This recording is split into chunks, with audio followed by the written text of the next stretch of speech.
हम लोग चार्ज के कंसेप्ट के बाद अब हम लोग स्टडी करेंगे कंडक्टर और इंसुलेटर। इसमें हम लोग ध्यान देंगे, हम लोग पढ़े थे 10th क्लास में कि कंडक्टर जो होता है जिसके थ्रू चार्ज का फ्लो हो सके। हम लोग और पढ़े थे कि जिससे करंट का फ्लो हो सके। यहाँ पर कुछ हम लोग सीखेंगे कि conductors are the material in which the outermost electrons, यानी कंडक्टर एक मटेरियल है जिसके आउटर मोस्ट में जो इलेक्ट्रॉन्स होंगे वो आर वेरी लूजली बाउंड, यानी एक ऐसा मटेरियल जिसके आउटर मोस्ट में जो इलेक्ट्रॉन होंगे बहुत ही एक दूसरे के साथ लूजली बाउंड होंगे, जिसके कारण so they are free to move, जिसके कारण क्या हो जाता है, मूव कर सकता है। उसको हम लोग क्या बोलेंगे, कंडक्टर्स बोलेंगे। एग्जाम्पल के लिए metal like copper, silver, ferrous iron, aluminium etcetera. अब आता है नोट में कि there are large number of free electrons, यानी एक बात को याद रखना है कि कंडक्टर्स में फ्री इलेक्ट्रॉन्स बहुत ज्यादा होता है। अब आती है बारी इंसुलेटर की। अब बारी किसकी आती है, इंसुलेटर की। इंसुलेटर की हम नाम देंगे डाइलेक्ट्रिक और उसी को नाम देंगे नॉन कंडक्टर। तो इसमें क्या होगा कि non conductors are the materials in which outermost electrons are very tightly bound. इसमें कंडक्टर्स में क्या था, लूजली बाउंड था, और इंसुलेटर में क्या है, टाइटली बाउंड है, जिसके कारण so that they can not move, जिसके कारण कोई मूव नहीं हो पाता है। और एक बात याद रखना कि in a non conductor there are no free electrons. ध्यान देना है यहां पर कि electrostatic force due to continuous charge distribution. जैसे हम लोग यहां पर चार्ज के डिस्ट्रीब्यूशन की बात करेंगे तो रोटेशन में हम लोग मास डिस्ट्रीब्यूशन की बात किए थे। मास डिस्ट्रीब्यूशन में हम लोगों ने ये सीखा था कि मास का डिस्ट्रीब्यूशन 3 टाइप से हुआ, उसी तरह से चार्ज का भी डिस्ट्रीब्यूशन 3 तरह से होगा। पहला डिस्ट्रीब्यूशन जो होगा लीनियर होगा, लीनियर चार्ज डेंसिटी, जिसको हम लोग लेमडा से डिनोट करेंगे।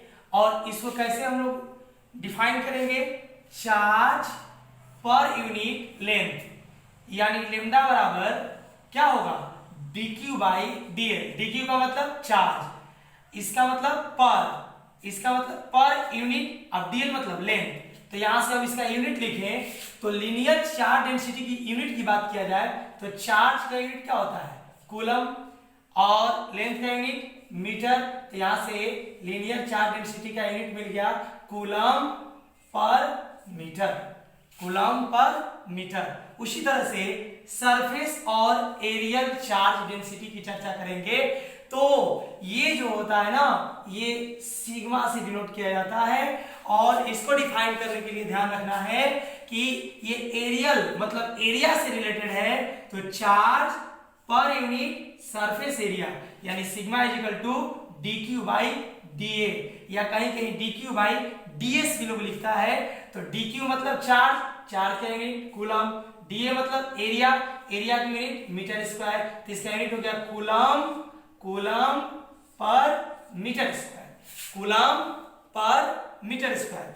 तीसरा कंसेप्ट हमारा आता है volume charge density. Volume charge density को हम लोग लिखते हैं रो से। किसे लिखेंगे, रो से। इसको कैसे डिफाइन करेंगे, चार्ज पर unit volume, rho is equal to dq by dv। अब dq मतलब चार्ज का यूनिट कूलम, dv मतलब वॉल्यूम का यूनिट मीटर क्यूब। तो यहां से टोटल यूनिट क्या हो गया, कूलम पर मीटर क्यूब। ध्यान देना है, अब हम लोग सीखने जा रहे हैं कंसेप्ट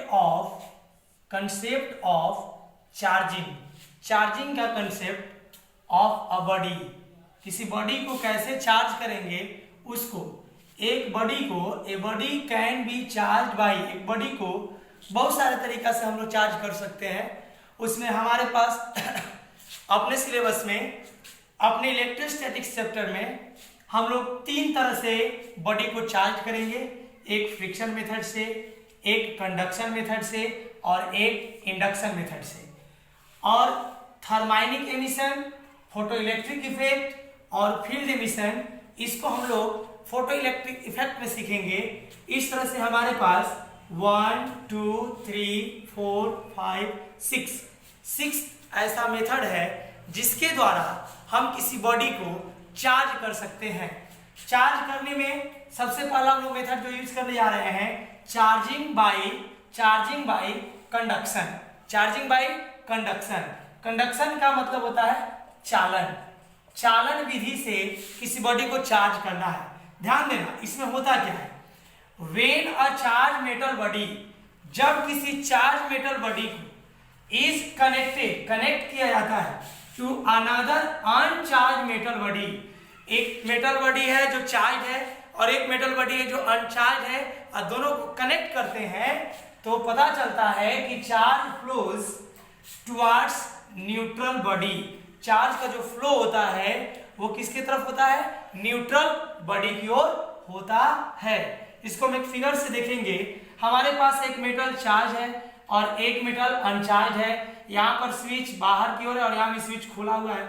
जैसे ही स्विच को कनेक्ट किया जाता है, जैसे ही स्विच को कनेक्ट किया जाता है तो हम पाते हैं कि दोनों बॉडी क्या हो गई, हम पाते हैं कि दोनों बॉडी एक दूसरे के साथ कनेक्ट होते ही चार्ज हो गई। मतलब कुछ इलेक्ट्रॉन इसके पास और कुछ इलेक्ट्रॉन इसके पास। और याद रखना इस बात को कि ये जो कंडक्शन मेथड है, कंडक्शन मेथड हमेशा कंडक्टर के लिए वैलिड है।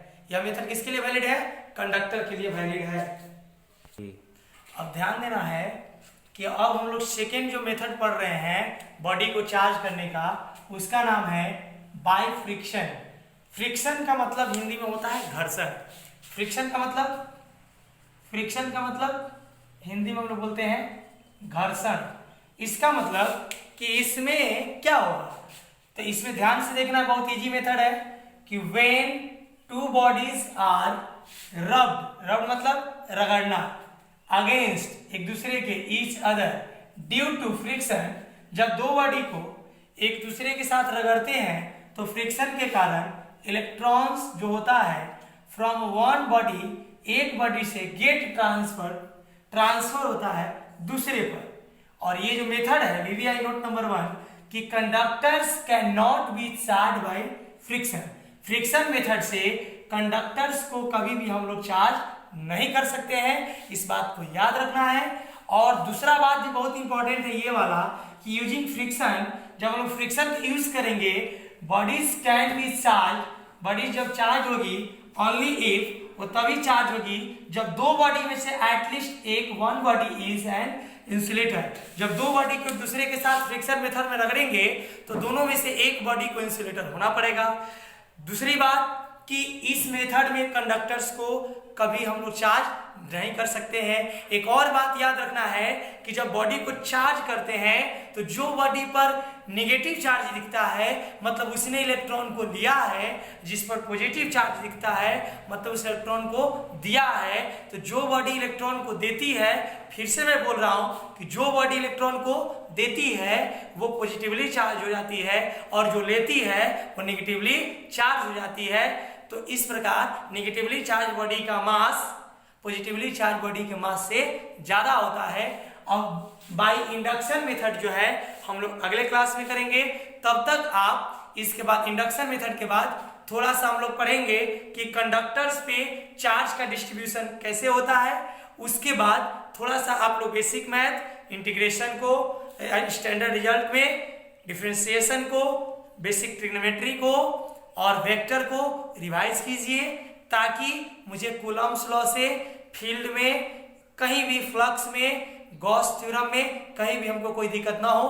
आज की क्लास हमारी यहीं पर समाप्त होती है। आप जितना अभी तक का वीडियो बनाया हुआ है उसको बार बार देखते रहिए और अपने बेसिक्स मैथ को, अपने वेक्टर के पार्ट को अच्छे से स्ट्रॉन्ग कीजिए। तब तक के लिए धन्यवाद।